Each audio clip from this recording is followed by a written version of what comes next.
আবারও ভগবান একটু বৃষ্টি দিয়ে ঠান্ডা করে দিল। কাল রাত থেকে প্রচুর বৃষ্টি। গুড মর্নিং বন্ধুরা, ওয়েলকাম টু মাই চ্যানেল। আশা করছি সবাই খুব ভালো আছো। আজকে হলো শুক্রবার, ঘড়িতে এখন 10টা বাজে। এখন থেকেই ব্লগ শুরু করছি। সেই কাল রাত থেকে বৃষ্টি আরম্ভ হয়েছে, ভীষণ বৃষ্টি হয়েছে। তো একদম ঠান্ডা ঠান্ডা কুলকুল করে দিয়েছে, বেশ ভালো ওয়েদার আছে। তো এই ভালো ওয়েদারেতে আমি তাড়াতাড়ি একটু রান্নাবান্না সেরে নেব, তারপরে কাজকর্ম সারবো, তারপরে স্নান করব, তারপরে সংসারে কাজকর্ম, স্নান করব, তারপরে আর কি করবো, কোনো কাজ নেই। তা আর বরের দিকে বসে আছে। বর বলে যে কী খাবে কী খাবে। আমি বলে আজকে বরের পেটটা ভালো নেই, তো সেই জন্য আমি বললাম যে চিড়ে খাও। তো ওই জন্য চিড়ে খাওয়া হবে আজকে। আর ব্রেকফাস্ট তৈরি হবে না, আজকে একদম ফাঁকিবাজি খাবার খাওয়া হবে।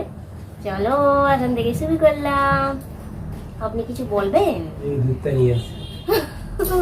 ও দুধটা আনতে হবে, দুধ দিয়ে চিড়ে খাবো, তো সেই জন্য দুধটা আনতে যাবে।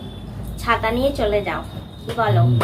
আমি আড়াল করে আছি আমার বরকে, কেননা ও খালি গায়ে আছে, তো জন্য আড়াল করে আছি। চলো কাজ সারি, হ্যাঁ চলো চলো চলো তাড়াতাড়ি চলো। আর চারিদিকে জামা কাপড় দেখতে পাচ্ছ, কালকে জামা কাপড় কাচা হয়েছিল, ওগুলো কিচ্ছু শোকায়নি। আর আকাশ দেখেছো কিরম ডাকছে। সব ঘরে মিলে দিয়েছি, জানি না আদৌ শুকিয়েছে কিনা, দেখি একটুখানি হাত দিয়ে দিয়ে যেগুলো শুকিয়ে গেছে ওগুলো গুছিয়ে রাখি, বাকিগুলো ঝোলানোই থাকবে, কিছু করার নেই। চলো এদিকে ভাতটা চাপিয়ে দিলাম, ভাতটা আগে আগে বসিয়ে দিই, হয়ে যাবে।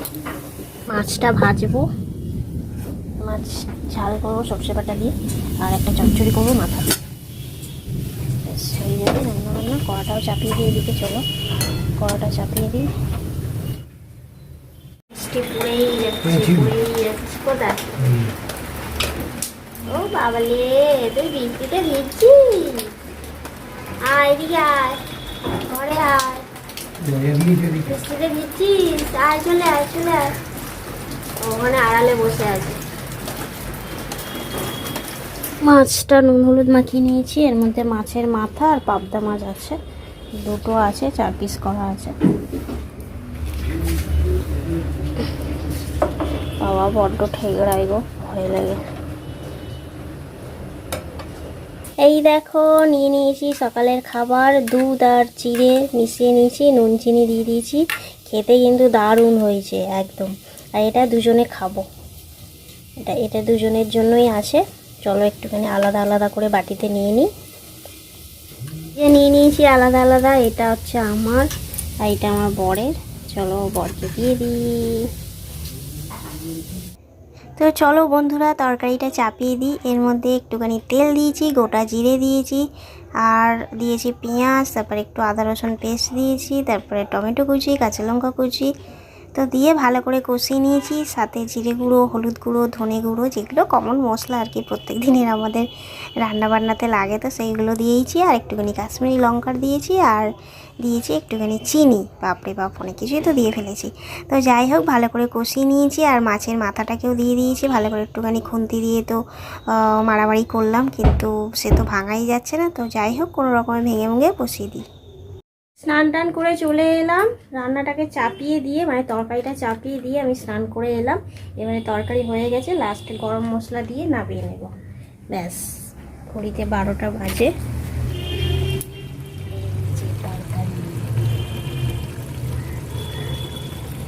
দারুণ টেস্টি গন্ধ বেরিয়েছে, ভালো কি দেখতে, সত্যি দেখতে না। একটু গরম মশলা দিয়ে দেবো, ব্যাস। আবার পড়ে না কেন, রয়েছে অল্প, ব্যাস ব্যাস ব্যাস, আর দরকার নেই, এটুকুই যথেষ্ট। ভাত তো হয়ে গেছে, আর কি করি? তুমি ভাতটা গেলে কেন? আমি স্নানে গেছি, আমার বড় দিকে ভাতটা ফ্যান ছেড়ে, তুমি করতে গেলে কেন? ফ্যানটা ভালো ঝাড়তে পারে না। আমি তো বসিয়ে দিয়ে গেলাম, বলে এসে করবো, তো বেশিক্ষণ লাগাই চান করতে। এই যে আমার হয়ে গেছে, বাড়িটাকে নামিয়ে নেবো, নামিয়ে নিয়ে ঝালটা করে নেবো পাবদা মাছের, ব্যাস হয়ে যাবে। এর মধ্যে দেখো একটুখানি জল গুলিয়ে রেখেছি। জল বলতে এর মধ্যে মশলা রয়েছে সর্ষে গুঁড়ো, হলুদ গুঁড়ো, সামান্য একটু কাশ্মীরি লঙ্কার গুঁড়ো দিয়ে জল দিয়ে গুলে রেখেছি। আর কাঁচা লঙ্কার মধ্যে রয়েছে, একেবারে তেলে ছেড়ে দেবো, কালো জিরে ফোড়ন দিয়ে হয়ে যাবে।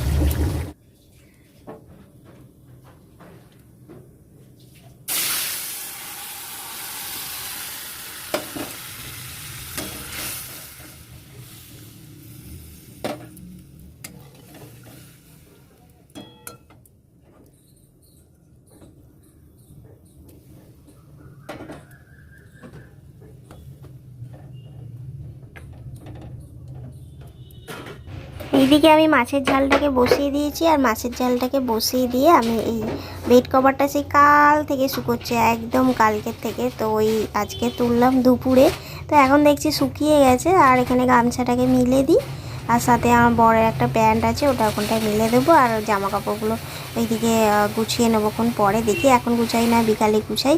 আর ওইদিকে আমার বর আবার পুজো দিচ্ছিলো, তো পুজো টুজো ওর দেওয়া হয়ে গেছে। ও স্নান করে এসে পুজো দিচ্ছিলো, তো এসে একটুখানি পুজো দেওয়া হয়ে গেছে। তো চলো আমার ওইদিকে কাজগুলো হয়ে গেছে। এই যে আমি এখানটায় প্রেসার কুকারে একটা কাঁচকলা ছাড়িয়ে কেটে নিয়েছি, আর একটা আলু দিয়ে দিয়েছি। তো এটা আমি সেদ্ধ করব, বরের জন্য, বর খাবে। ওর পেটটা একটু খারাপ করেছে, তো সেই জন্য দিচ্ছি কাঁচকলা আলু সেদ্ধ, খাবে। খুব যে মানে পেটটা খারাপ করলেও মানে বারে বারে যাচ্ছে না আর কি, বুঝতেই পারছো, বারে বারে যাচ্ছে না। মাঝে মাঝে ওই একটু পেটটা ভালো নেই, কিন্তু বারে বারে যাচ্ছে না, 2-3 বার হচ্ছে আর কি সারাদিনে। তো চলো এটা খাবে এখন। আর এইদিকে পাবদা মাছের ঝালটা হয়ে গেছে, কিন্তু একেবারে শুকিয়ে গেছে, একদম শুকিয়ে গেছে। দেখো, এই দেখো, মাছটা খুব টেস্টি হয়েছে, কিন্তু শুকনো একদম, কিচ্ছু গ্রেভি টেভি কিচ্ছুই নেই, পুরো শুকনো, কিন্তু খেতে ভালো হয়েছে। আমি অবশ্য চেকে দেখিনি, জাস্ট একটু খুন্তির কাছে আঙুল দিয়ে দেখলাম নুন হয়েছে কিনা, তো দেখলাম ভালোই হয়েছে। থাক, আর ভাত হয়ে গেছে। আর আজকের এই তরকারিটা না দারুণ হয়েছে। এই যে পুঁই শাকের তরকারি যেমনটা হয় ঠিক তেমন টেস্টি হয়েছে, কিন্তু দারুণ হয়েছে। কিন্তু পুঁই শাকটাই খালি পড়েনি, বাকি সব সবজি পড়েছে, খুব সুন্দর টেস্টি হয়েছে। হালাই করা যেরকম রান্না করে গন্ধ বেরোয়, সেরকম একটা গন্ধ বেরোচ্ছে এর মধ্যে।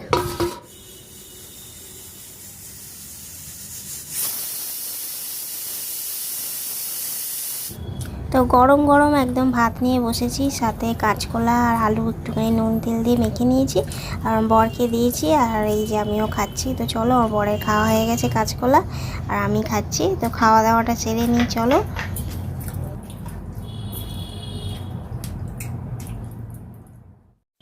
গুড ইভিনিং বন্ধুরা, শুভ সন্ধ্যা। এই এখন হচ্ছে রাত হয়ে গেছে, একটুখানি রাত বলতে এই 7টা 7:30 মতো বাজে, মানে সন্ধে হয়ে গেছে আর কি। তো সন্ধেবেলা কাজটা সেরে, বিকেলে কাজকর্ম সেরে, এই সন্ধেবেলা এই জামা কাপড়গুলো একটুখানি গুছিয়ে নিই, আর একটুখানি না রান্নাবান্না করব। দুপুরে যে রান্নাবান্না করেছিলাম ওটা রাতেও রয়েছে, আমি দুবেলাই করে নিই জানো, কিন্তু রাতে ওটা খেতে ইচ্ছে করছে না, ওটা আমি রেখে দেবো, দেখি আগামীকাল খেয়ে নেবো। জল ঢেলে, ভাতে জল ঢেলে রেখে দেবো, যদি পান্তা খেলে পান্তা খেয়ে নেবো, দেখা যাক কী হয় আগামীকাল। কালকে চিন্তা কালকে হবে, আজকে ওটা রাত্রিরে খেতে ইচ্ছা করছে না, তো সেই জন্য আমার বড় বলছিল একটু পরোটা খেতে ইচ্ছা করছে। আর আমারও বহুদিন খাওয়া হয়নি পরোটা, তো একটুখানি ভাবছি পরোটা করব, একদমই সামান্য তেল দিয়ে করব। আর আমার বরের পেটটা বলছিল একটু পেটটা খারাপ হয়েছে, তো এখন মোটামুটি ঠিক আছে, তো বললো খাবে, তো ঠিক আছে চলো আলুর দম করবো একটুখানি। আর একটু কষা কষা আলুর দমও বহুদিন খাওয়া হয়নি, বহুদিন করাই হয় না রান্নাবান্না এইসব, মানে আলুর দম, লুচি, পরোটা তো এগুলো করাই হয় না, এগুলো পার্টি চলে গেছে পুরো। তো যাই হোক, আজকে একটুখানি করব রান্না। আমার বর তো এগুলো খেতে ভীষণ ভালোবাসে, পরোটা লুচি টুচি হলে খুব পছন্দ করে। তো আজকে দেখি ফাইনালি একটুখানি করব, ওর একটু খেতে ভালো লাগবে। ওর তো এমনিতে শরীরটা ভালো না, একটু এরকম টেস্টের খাবার হলে না খেতেও ভালো লাগে। তো যাই হোক চলো, এদিকে আমি জোগাড়জারটা করে নেবো, আর এই বিছানাটাকে একটুখানি গুছিয়ে পরিষ্কার পরিচ্ছন্ন করে নিলাম। কারণ জামা কাপড় অগোছালো হয়েছিল পুরো, ওগুলোকে গুছিয়ে গেছে তুলে দিলাম শোকেসে। তারপরে আমি এই যে আটা মেখে লেচি করে নিয়েছি, বেশ কয়েকটা অনেকগুলোই হয়েছে, তা যা আমি তো দুটো খাবো, আর আমারগুলো আরও একদম কম তেলে ভাজা হবে। আর আমার বরেরটাও, আমরা এমনিতেও পরোটা ভাজি খুব কম তেলেই ভাজি, খুব একটা বেশি বেশি তেল দিই না। আর আটার পরোটা হচ্ছে এটা, একদমই ময়দা আমাদের ঘরে অ্যালাও নেই, একদমই ময়দা আনা হয় না, মানে অনেক বছরই হয়ে গেছে মনে হয় ময়দা আর খাওয়া হয় না।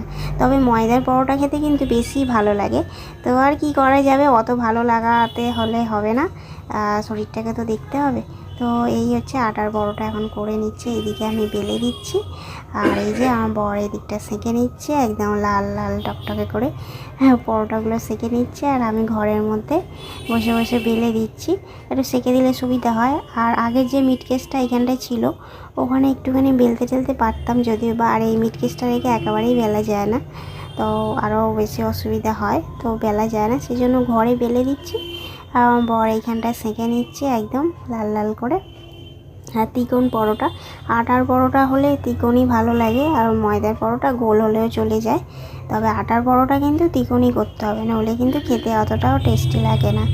আর এইদিকে আমি আলুর দমটাকে কষে নিয়েছি, দেখতে পাচ্ছ একদম মশলা মশলা দিয়ে একদম কষে নিয়েছি ভালো করে। আর আলুর দমটা খেতেও কিন্তু হেভি টেস্টি হয়েছিল। আর ভালো করে আলুটা আমার সেদ্ধ করা আছে, একটু সেদ্ধ করে আমি ভেজে নিয়েছি আলুটাকে। তারপরে যেরকম কড়ার মধ্যে একটু গোটা জিরে ফোড়ন দিয়েছি, আর একটু গোটা গরম মশলা ফোড়ন দিয়ে পেঁয়াজ দিয়ে, এটা পেঁয়াজ আদা রসুন দিয়ে করেছি আমি, এটা নিরামিষ আলুর দম নয় একেবারে, তো আজকে একটু পেঁয়াজ আদা রসুন দিয়েই করেছি। আর এই যে আমার আলুর দম রেডি হয়ে গেছে, আর ভীষণ টেস্টি হয়েছে আলুর দমটা। তো এইবারে আমার চলো দেখিয়ে দিই, এই রান্নাবান্না হয়েছে আলুর দম আর সাথে পরোটা। তো এটাই আমরা রাতে খাওয়া দাওয়া করব। তো চলো বন্ধুরা, আজকে ব্লগটা এখানেই শেষ করছি, দেখা হচ্ছে পরের ব্লগে। যদি ভিডিওটা ভালো লাগে তাহলে অবশ্যই লাইক করো, কমেন্ট করো, আর পাশে থেকো আমার।